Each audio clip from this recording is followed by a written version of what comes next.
के प्रति कर्म किया जाए, खाना बनाने के प्रति कर्म किया जाए, है ना, राजनीति के प्रति कर्म किया जाए, जो विषय होता है उस विषय के प्रति कर्म किया जाए। और कर्ता भिन्न भिन्न प्रकार के करण एवं नाना प्रकार की अलग अलग चेष्टाएं, वैसे ही पांचवा हेतु देव है। ठीक है, देव जो इंद्रिय, जो हमारी इंद्रिय है ना, हम कर्म कैसे करते हैं? इंद्रियों से।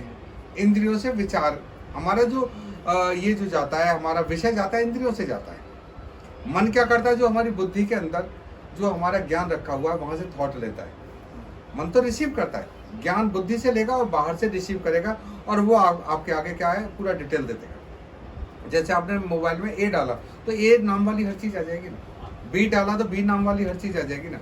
ऐसे ही मन में आपने मीठा दिखाया तो सारे मीठे आ जाएंगे ना तुम्हारे मन में, जितने अंदर रिकॉर्डेड है। मीठा देखने से, आंखों से देखने से, मीठा शब्द सुना कानों से तो तुरंत वही शब्द आ जाएंगे ना। अगर मीठा टेस्ट किया, आंख बंद कर दो, कान बंद कर दो, स्वाद जीभ से करा दो, तो वही मीठे निकल आएंगे ना सारे। समझ रहे हैं ना वो सारे? तो वो कह रहे हैं ये जो इंद्रियों से इस तरह से जो ये चीज निकलता है वो पांचवा हेतु देव, यानी कि वो इंद्रियों के चक्कर में ना फंसे, यानी कि इंद्रियों के विषय में ना फंसे, और जिसके अंदर क्षमा, दया, सरलता, संतोष और सत्य, ये तीन को आधार बना के जो अपने जीवन को चलाता है, वो उसका मन, यानी कि मन अंदर का मन, वाणी यानी कि मुंह से शब्द, शरीर से शास्त्र अनुकूल अथवा विपरीत जो भी कर्म करता है, उसके 5 कारण हैं। 5 कारण, समझ गए ना? इंद्रिय के 5 कारण है कर्म करने के। इंद्रियों से विषय मिलता है, मन क्या करता है? थॉट देता है, पूरा विचार, क्योंकि हमारा जो जीवन चलता है वो विचार के ऊपर चलता है। अगर आपके अच्छे विचार हैं तो अच्छे कर्म करेंगे, अगर आपके नॉर्मल इंसान के विचार हैं तो नॉर्मल कर्म करेंगे, अगर आपके बुरे विचार हैं तो आप राक्षसों वाले कर्म करेंगे। ठीक है, परंतु ऐसा होने पर भी जो मनुष्य अशुद्ध बुद्धि, यानी कि जो इंद्रियां तो कर्म दे रही हैं, हमारी इंद्रिय ने विषय दिया, लेकिन बुद्धि में भरा हुआ है गलत विचार, विचार सात्विक नहीं भरा हुआ, गलत विचार भरा है, तो क्या होगा? उस विचार के ऊपर जो कर्म होगा, होने पर उस विषय में, यानी कर्मों के होने में केवल शुद्ध स्वरूप आत्मा को कर्ता समझता है। यानी कि विचार हमारे अंदर भरे हुए हैं, बुद्धि के अंदर भरे हुए हैं, आत्मा के अंदर, ये पढ़ता कौन है? हमारे शरीर में कौन पढ़ रहा है? ये आत्मा पढ़ रही है।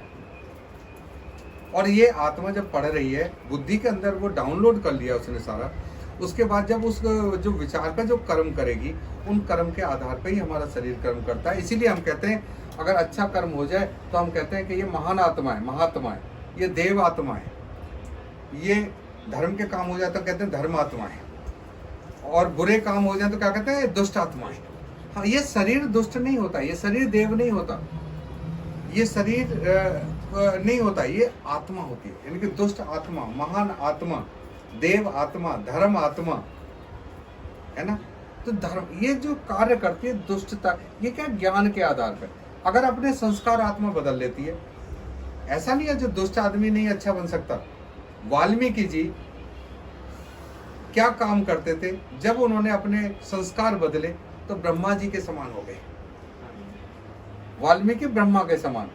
तो आत्मा अपने विचार को, अपने है ना संस्कार को बदल सकती है, यानी कि हम अपने संस्कार को बदल सकते हैं। अगर रोज अगर हम एक बात को करेंगे 40 दिन में हमारा संस्कार बदल जाता है। 20 दिन में 70% बदल जाता है। 40 दिन जिस कर्म को करेंगे वो संस्कार।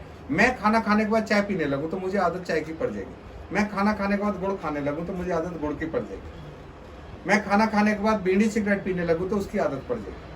तो आत्मा का संस्कार, आत्मा क्या होता है? वो अपना संस्कारिक हो जाती है अपने विचारों के ऊपर, और किस विचार के ऊपर? जैसा ज्ञान मिला हुआ है उस ज्ञान के आधार पर अगर हम बार बार करेंगे तो आत्मा संस्कारिक हो जाएगी। वो संस्कार लेके आत्मा दूसरे शरीर में जाती है। ठीक है, जिस पुरुष के अंतःकरण में मैं करता हूं ऐसा भाव नहीं है, यानी कि जिस इंसान के अंतःकरण में ये न लगे कि मैं करता हूं, नहीं, मैं करता नहीं हूं, करता तो परमात्मा है, मैं तो निमित्त मात्र हूं। मोदी जी कहते हैं ना, प्रधानमंत्री जी क्या कहते हैं कि ईश्वर मुझसे कार्य करवा रहा है, मैं तो निमित्त मात्र हूं, मैं कुछ नहीं करता।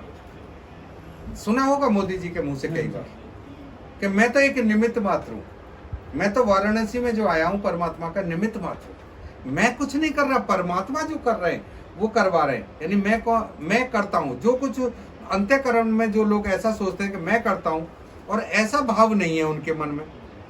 नहीं, ज्यादातर लोग क्या कहते हैं,